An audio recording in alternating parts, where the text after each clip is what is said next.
하늘 원양을 그리워하는 나그네 회중입니다. 오늘 말씀의 주제는 하늘 지혜의 근원은 경험이 아닌 성령 충만함에 대해서 욥기 22강 보충 마무리입니다.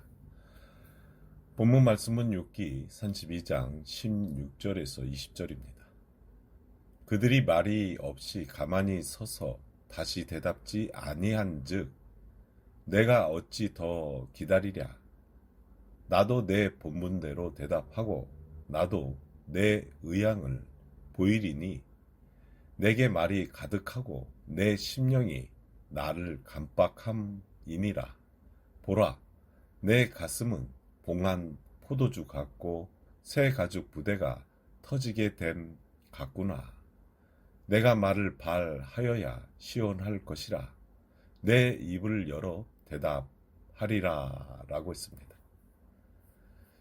새 친구들은 대답을 할 수 없었던 이유는 욥을 깨닫게 하고 욥이 뉘치도록 하는 사람이 한 사람도 없었습니다.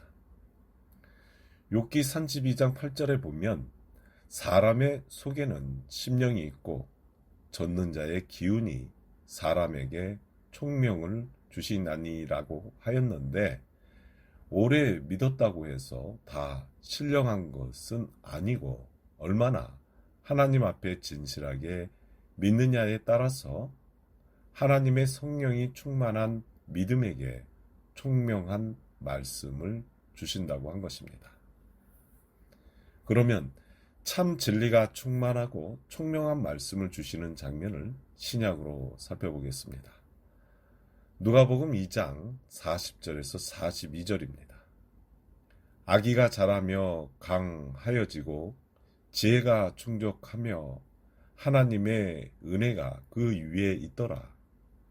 그 부모가 해마다 유월절을 당하면 예루살렘으로 가더니 예수께서 12살 될 때 저희가 이 절기에 전례를 쫓아 올라갔다가라고 했습니다.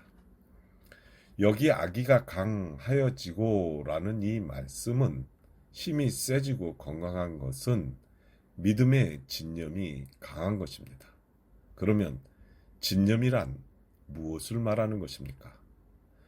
전쟁터에서 빼앗아 가려는 이스라엘의 첫 열매를 블레셋 또는 미디안 사람들에게 곡식을 하나도 손을 못 대게 하고 지킨 자, 곧 기드온에게 하나님의 사자가 진념 있는 큰 용사라고 하였습니다. 2페이지입니다. 그러므로 아기가 자라며 강하여지고 라는 말은 진념이 강하다는 말이고 어렸을 때부터 말씀을 보존하고 지켜야 된다는 생각을 하면서 끝까지 지키는 그 진념이 강해지는 것입니다. 다른 사람이 이용하지 못하는 하늘꾀를 잘 쓰는 사람은 그 심령 속의 집념을 강하게 만들어서 하늘 지혜로 쓰이는데 성경에서는 하나님의 지혜라고 하는 것입니다. 땅의 마음과 거꾸로 사는 것이 하나님의 총명한 말씀을 받는 믿음을 말하는데 세상 이치대로 율법의 선한 도덕적 기준으로 살아가는 것은 자기 꾀에 자기가 넘어가는 것입니다. 그러므로 육체의 본능은 하늘 마음을 모르는 것입니다. 누가복음에 나오는 많은 사람들은 구세주는 어린아이로 오신다고 하는데 인간 중에 가장 낮은 입장으로 오시는 것을 어린아이로 상징적 비유로 표현한 것입니다. 누가복음 2장 49절에 예수께서 가라사대 어찌하여 나를 찾으셨나이까? 내가 내 아버지 집에 있어야 될 줄을 알지 못하셨나이까 하시니 라고 했습니다. 아버지 집에 있어야 라는 뜻은 내 아버지의 일에 관계가 되어야 하는 것입니다. 예수님께서는 성전에서 멜기세덱의 겐족속과 토론을 하면서 사흘 동안 계셨는데 그 부모는 예수께서 없으신 줄 모르고 하루 길을 내려갔습니다. 그런데 예수님을 찾아보아도 없으시니까 찾으면서 예루살렘에 올라온 것이 이틀이 지났습니다.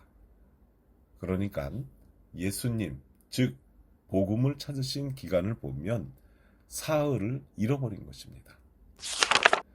그 부모가 성전에 와서 보니 예수께서 성전에 계신 곳이 아버지의 집입니다. 이처럼 엘리후가 세 친구와 욥의 심령 속에 하늘 훈계를 사흘 후에 입을 열어 대답하여 각 차원 믿음 안에 하늘 총명을 주시는 것입니다. 그러면 새 언약 차원에서 보혜사 말씀께서 입을 열어 대답하는 곳을 살펴보겠습니다. 3페이지입니다. 이 말씀은 요한복음 14장 2절에서 3절을 보겠습니다. 내 아버지 집에 거할 것이 많도다. 그렇지 않으면 너희에게 일렀으리라.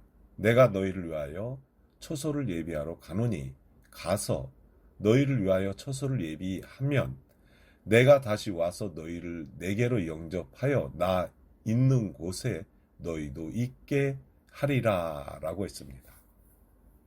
욥과 세 친구의 믿음은 율법 차원의 연로한 입장에 서 있는 것처럼 예수님은 부모를 따라다니지 말아야 하는 것입니다. 그러니까 욥의 세 친구가 지금까지 얘기한 것은 사람의 낯을 보고 육적으로 얘기를 했지만 엘리후는 그러하지 않고 입을 열어 대답하리라는 것입니다.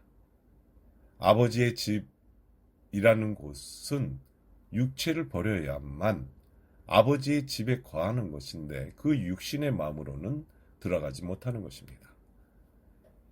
이 말씀에 가서 너희를 위하여 처소를 예비하는 곳이 성령, 즉 엘리후가 입을 열어 욥과 각 차원 믿음 속에 들어가신 성령을 말하는 것이고 예수께서 돌아가심으로 말미암아 보혜사 성령이 예비되는 것이고 천국은 그 다음입니다.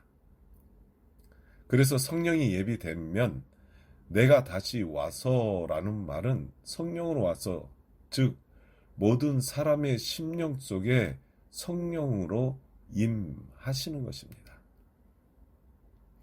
성령으로 오셔서 제자들 심령 속에 들어가서 제자들로 하여금 제2의 예수를 다시 이루어서 예수님의 나그네 삶으로 재현을 시키는 것인데, 그러면 제자들이 바로 다시 오신 예수님입니다. 내가 다시 와서 나 있는 곳에 너희도 있게 하리라. 그러면 제자들이 살아있을 때 성령으로 임하시는 것은 각 차원의 네 생물들이 살아있는 말씀으로 나그네 삶의 시대가 또 하나의 2000년 구속 역사가 예수님의 삶을 재현을 하는 것입니다. 그러므로 누가복음 2장 50절에서 51절에 보면 양친이 그 하신 말씀을 깨닫지 못하더라. 예수께서 한 가지로 내려가서 나사렛에 이르러 순종하여 받드시더라. 그 모친은 이 모든 말을 마음에 두니라 라고 했습니다. 4페이지입니다. 누가복음 2장 49절 이전절을 보면 아버지 집에 있어야 될 줄을 알지 못하셨나이까 라고 하셨는데 여기 아버지의 마음은 하나님의 마음입니다. 그러나 부모는 무슨 뜻인지 전혀 깨닫지 못하였는데 나사렛에 따라가서 내려가셨는데 그 궁금증은 더할 수밖에 없는 것입니다. 그래서 엄마는 하신 말씀을 마음에 두니라고 했습니다. 이 말씀은 요한복음 2장 3절에서 5절 말씀을 참조 바랍니다. 그러니까 예수님의 하신 말씀을 마음에 간직하고 그 되어가는 일을 통해서 하나하나 깨달아가는 나그네 삶의 길에서는 아버지 일에 관계되는 그 집념의 신앙이 필요한 것입니다. 그럼 이것으로 욥기서 22강 보충 마무리인 하늘 지혜의 근원은 경험이 아닌 성령 충만함에 대해서 말씀을 마치겠습니다.